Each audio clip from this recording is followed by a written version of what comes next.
네, 우리 셀라 찬양대에서 찬양한 것처럼 주 예수와 동행하니 그 어디나 하늘나라 고백하는 우리 동신의 모든 성도님들이 될 수 있기를 간절히 소망합니다.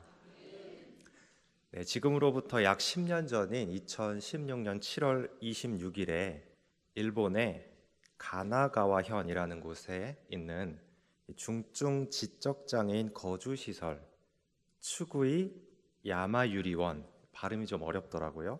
츠구이 야마유리원이라는 이 중증 지적장애인 거주시설에 괴한이 침입했습니다.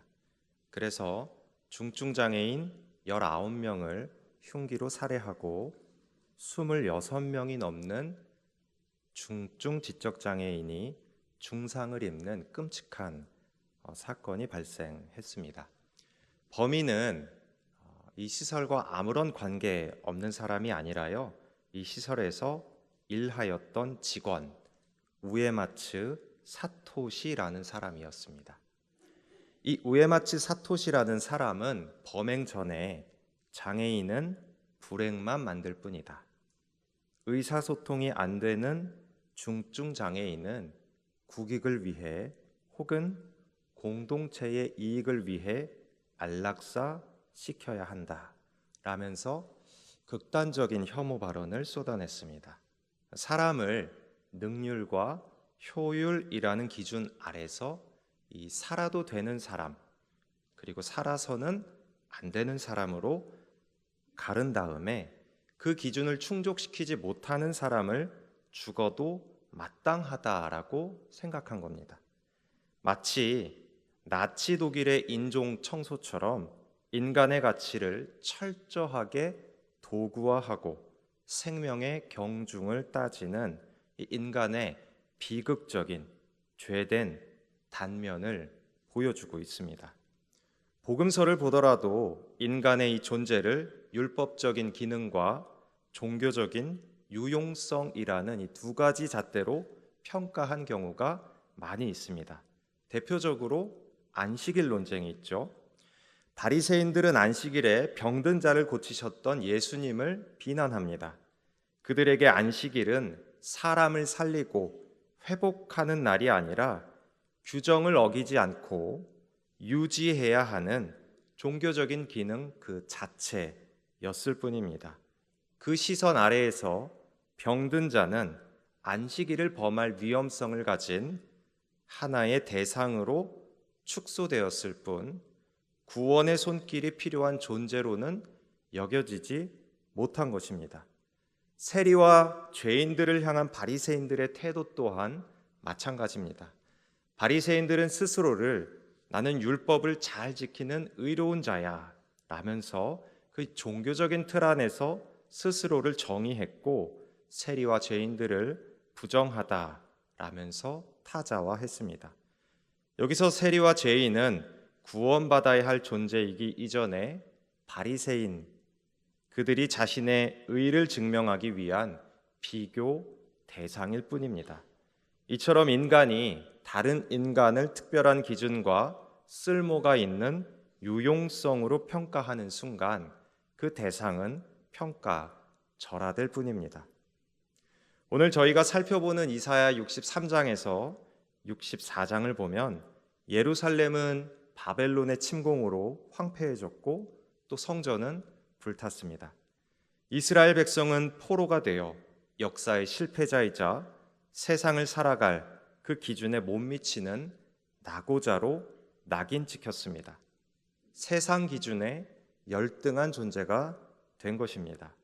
이 절망적인 현실 속에서 이사야 64장 속 이스라엘의 고백은 변하지 않는 인간의 절대적인 가치와 그 인간을 향한 하나님의 변함없으신 주권을 선포하고 있습니다. 패망한 나라의 노예로 처한 상황과 현실의 곤고함으로 자신들을 살아서는 안 되는 사람으로 스스로를 정의하려 들지 않고 자신의 존재 가치가 오직 창조주 하나님께 달려있다고 그렇게 믿고 외치고 있는 것이죠. 말씀드렸듯이 이 본문은 참혹한 현실 앞에서 하나님께 드린 탄원과 간구의 내용으로 구성되어 있습니다. 이사야 63장부터 4장을 세 부분으로 나눠볼 수 있는데요. 첫 번째 부분은 이사야 63장 1절에서 6절까지의 말씀으로 이방 민족에 대한 하나님의 심판 그리고 승리의 모습이 기록되어 있습니다. 둘째 부분은 이사야 63장 7절에서 64장 7절까지의 말씀으로 예루살렘이 파괴된 후에 하나님께 드린 탄원의 내용이 담겨 있습니다.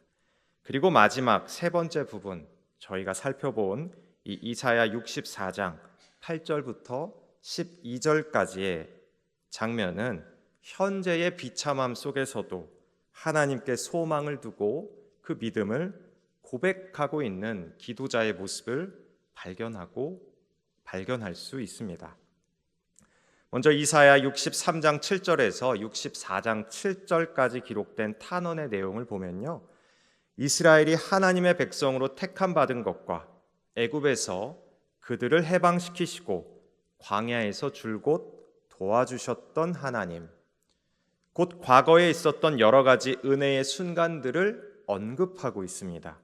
즉 이스라엘은 선조들의 노력과 어떤 운 때문에 노예의 신분에서 해방되어 하나님께서 택하신 선택받은 민족이 된 것이 아니라 참 아버지이신 하나님께서 그들과 함께 하셨고 그들을 사랑하셨기 때문에 하나님의 소유된 존재라고 고백하고 있는 것입니다. 그런데 결과가 어떠했습니까?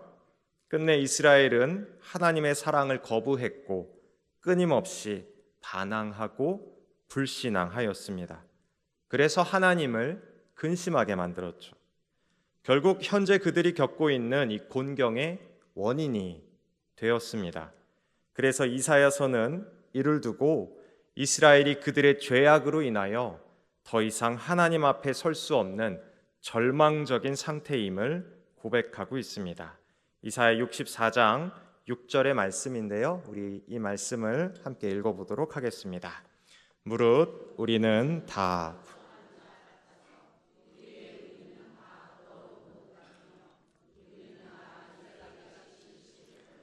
우리의 죄악이 바람같이 우리를 몰아가나이다. 이 절망적인 상황에서 기도자는 하나님께 그럼에도 불구하고 이스라엘 민족에게, 우리 민족에게 새롭게 다시 한 번 더 개입해 달라고, 기회해 달라고 외치고 있습니다. 하나님께 구원해 달라면서 은혜를 간구하는 것입니다. 이사야 64장 1절의 말씀도 우리 다 같이 한번 읽어보겠습니다. 원하건대 주는 하늘을 가르고 강림하시고 주 앞에서 산들이 진동하기를. 아멘. 무너진 성벽이란 이 황폐해진 삶의 자리를 두고서 하나님, 지금 당장 도와주십시오. 저희 편은 아무도 없습니다. 이 절박한 마음으로 기도하는 거예요. 현실의 재난을 직접 뚫고 와달라는 간절한 부르짖음입니다. 이 부르짖음은 이사야 64장 7절까지 계속됩니다. 이어서 세 번째 부분인 이사야 64장 8절에서 12절까지의 말씀을 좀 보려는데요, 먼저 8절 말씀을 우리 함께 읽어보도록 하겠습니다. 그러나 여호와여, 이제 주는 우리 아버지시니이다. 우리는 진흙이요 주는 토기장이시니 우리는 다 주의 손으로. 아멘.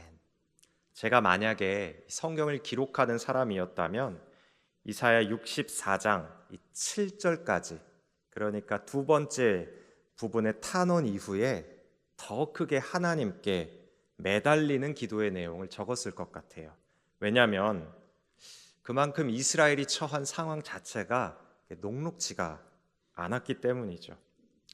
그게 아니라면 이 7절을 끝으로 이사야 64장을 마무리했을 것 같기도 합니다. 이쯤이면 됐다. 내가 탄원할 만큼 했다. 내가 할 수 있는 것 다 했다라며 더 이상 할 고백이 남아있지 않은 것이죠. 그런데 놀라운 고백이 나오죠. 8절 이하를 보면 이 기도자는 절체절명의 순간에 이스라엘의 정체성에 대해서 말합니다.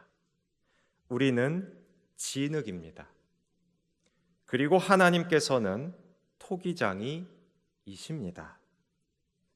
이 고백이 의미하는 것이 무엇일까요? 인간의 절대적인 연약함, 유한함, 의존성에 대비하여서 하나님의 절대적인 주권을 선포하는 것입니다. 진흙은 스스로 그 형태를 만들 수 없습니다. 토기장이만이 그 진흙을 빚을 수 있고 그 형태와 또 목적을 결정할 수 있습니다. 저한테 초등학교 2학년 된 딸이 하나 있는데요. 학교에서 3D 펜 혹시 아시나요? 3D 펜. 저희 때는 물체를 종이에다 그렸잖아요. 그런데 3D 펜은 이 공중에다가 플라스틱 선 같은 거를 이렇게 그리는 거예요. 그리고 그 선을 쌓아서 자신이 원하는 모양의 입체 모형을 만드는 도구입니다. 어느 날 제 딸이 3D 펜으로 이 형체를 알아볼 수 없는 물건을 학교에서 만들어 온 적이 있어요. 그러면서 저한테 이러는 거예요. 아빠, 이거는 토끼 집이야. 토끼 집이라는 거예요. 아무리 봐도 제가 상하 좌우 다 살펴봐도 형태를 구분할 수 없고, 그래서 이 쓸모없어 보이는 이 물건에 의미를 부여하고 또 쓸모를 부여해서 그 용도에 맞춰서 토끼 집으로 사용하더라고요. 토끼 인형의 집으로. 이처럼 토기장이만이, 그리고 사용자만이 무엇을 만들고 그 목적을 결정할 수 있습니다. 설령 그 형체가 값어치 없이 보인다 할지라도 사용자가 의미하는 바대로 그 물건은 사용됩니다. 우리도 우리의 절대적인 가치가 하나님께로부터 왔음을 고백할 수 있길 소망합니다. 내 현실이 기갈하다 할지라도, 때론 실패하고 좌절할 때라도 내 절대적인 주권이, 내 절대적인 가치가 하나님께로부터 고백할 수 있기를 간절히 소망합니다. 삶의 여러 가지 문제 앞에 세상이 우리더러 말하죠. 구원받아야 할 존재이기 이전에 특별한 기준과 쓸모라는 이름으로 우리를 평가절하하며 살아서는 안 되는 사람, 필요 없는 사람으로 정의하려 할지라도 오직 내 존재 가치가 창조주 하나님께로부터 왔음을 믿고 이것이 삶의 잣대 될 수 있기를 간절히 소망합니다. 이처럼 우리의 가치는 세상의 유용성이나 상황과 여건이 아니라 창조주 하나님과 우리 사이의 관계가 결정합니다. 그런데 이 놀라운 은혜가 어디 나라는 개인, 이 개인에게만 한정된 것일까요? 그렇지 않겠죠? 이사야 64장 9절에서 11절까지의 좀 긴 세 절의 말씀인데요. 우리 세 절의 말씀도 다 같이 한번 읽어보겠습니다. 여호와여, 너무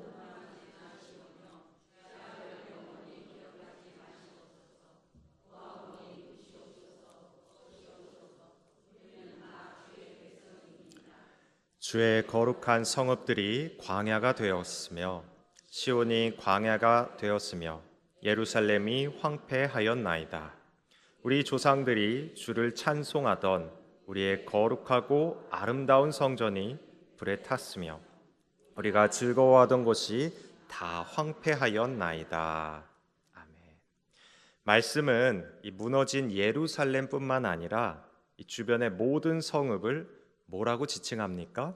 주의 거룩한 성읍들이라고 부르고 있습니다. 온 땅이 하나님께 속하였기 때문에 하나님의 모든 성읍들도 거룩한 성읍들이라고 불리는 것입니다. 즉 하나님의 시선으로 볼 때에 우리의 삶뿐만 아니라 하나님이 사랑하시는 모든 사람이 곧 주의 거룩한 성읍들입니다. 하나님은 그들을 익명으로 어딘가 저기 저 멀리 한켠에 남겨두지 않으시고 당신의 소유로서 그들의 이름을 부르십니다. 폐허가 된 다른 성읍들까지도 거룩한 성읍들이라고 부르시는 것이죠. 이사야의 이 고백은 교회에 큰 사명을 부여한 줄 믿습니다. 교회는 단지 의롭다라고 여겨지는 자들만의 모임이 아니라 폐허가 된 삶, 고통받는 존재, 세상이 쓸모없다고 규정한 모든 이들이 주의 거룩한 성읍으로 인정하고 포용하는 공동체 되어야 합니다. 이는 버려진 듯 보이는 이 폐허조차 거룩하게 여기시는 하나님의 사랑을 이 땅 가운데서 그리스도인으로서 구현하기 위함입니다. 그렇기에 믿는 그리스도인들은 그리고 그들의 모임인 교회는 성과와 기능이 아닌 모든 성도의 존재 자체를 존중하며 그들에게 온전한 회복과 구원이 실현되도록 그렇게 되도록 돕는 사랑의 울타리가 되어야 할 줄 믿습니다. 특별히 이번 주일에 전교인 노방 전도가 진행됩니다. 그 시간이 그저 교회에서 1년에 한 번 잠깐 나가서 전도하는 하나의 행사, 그거 했더니 부끄럽고 창피하고 또 있는 힘도 다 썼다라는 그런 행사로 국한되지 않고 주의 복음의 빛을 알지 못해서 폐허의 삶을 살아가는 세상 사람들을 주의 거룩한 성읍으로 인정하고 포용하며 그들에게 다가갈 수 있는 시간 될 수 있기를 간절히 소망합니다. 그래서 우리가 하나님이 지으신 모든 존재, 모든 세상, 내 옆에 성도와 이웃이 설령 그들이 믿지 않는 존재라 할지라도 고유하고 온전한 가치를 지니고 있음을 믿을 수 있는 시간 되기를 간절히 바랍니다. 그래서 동신교회가 절망 속의 이웃을 주의 거룩한 성읍으로 여기고 그들을 일으켜 세우는 토기장이의 손이 될 수 있기를 간절히 바랍니다. 본문의 마지막을 보면 이사야 64장 12절을 보면요, 이사야 63장에서 64장에 기록된 이 기도자의 이 기도가 그 상황의 참담함이나 하나님을 향한 의심이 아니라 하나님께서 그의 자녀들을 결단코 내버려 두시지 않으리란 그 믿음이 이 기도자의 이 믿음의 기저에 깔려 있음을 깨닫게 됩니다. 우리 12절의 말씀인데요, 우리 말씀 함께 읽어보도록 하겠습니다. 여호와여, 일이 이러하거늘 주께서 아직도 가만히 계시려 하시나이까? 주께서 아직도 잠잠하시고 우리에게 심한 괴로움을 받게 하시려나이까? 이 간구는 질문의 형식을 띠고 있습니다. 그런데 이 질문 자체가 하나님의 신실하심에 대한 최고의 신뢰를 담고 있습니다. 하나님은 침묵하실 수 없는 분, 이러한 절대적인 확신을 가지고 기도자가 고백하는 것입니다. 그렇기에 오늘 우리는 이사야 선지자의 외침을 통하여서 우리 존재의 근원적인 가치를 재확인하며 하나님께서는 내 삶에서 침묵하지 않으시고 끝내 일하시는 분임을 믿을 수 있기를 간절히 바랍니다. 우리는 깨진 질그릇일지언정 토기장이의 소유입니다. 하나님은 그분의 형상을 따라 지으신 이 피조물을 결코 버리지 않으시기 때문입니다. 우리의 삶이 황폐하고 하나님이 우리 삶에서 잠잠하신 듯 느껴지는 고통의 순간이 분명히 있습니다. 그러나 이사야는 절망 속에서 하나님의 신실하심에 대한 확신을 붙잡고 있습니다. 주께서 우리를 버리지 아니하시리라. 이 기도는 이 굳건한 믿음에 뿌리 내리고 있는 줄 믿습니다. 하나님은 반드시 하늘을 가르고 강림하시어 당신의 백성을 기억하시고 그들의 성읍을 재건하시며 당신의 손으로 지으신 모든 피조물을 다시금 빚어가실 것입니다. 우리는 이 절대적인 소망 위에 우리의 삶을 다시금 세워 나가야 할 줄 믿습니다. 더불어 우리는 잘못된 삶이라는 이 세속적인 가치관과 불의한 자라는 종교적인 잣대를 거부하고 하나님께서 지으신 모든 사람이 고유하고 온전한 존재임을 선포하는 공동체 될 수 있기를 소망합니다. 우리는 다 주의 백성이며 주의 손으로 지으신 하나님의 거룩한 성읍들이기 때문입니다. 이러한 은혜가 저와 여러분 모두에게 각자의 삶의 자리와 순간에 그리고 동신교회에 넘쳐날 수 있기를 간절히 소망합니다.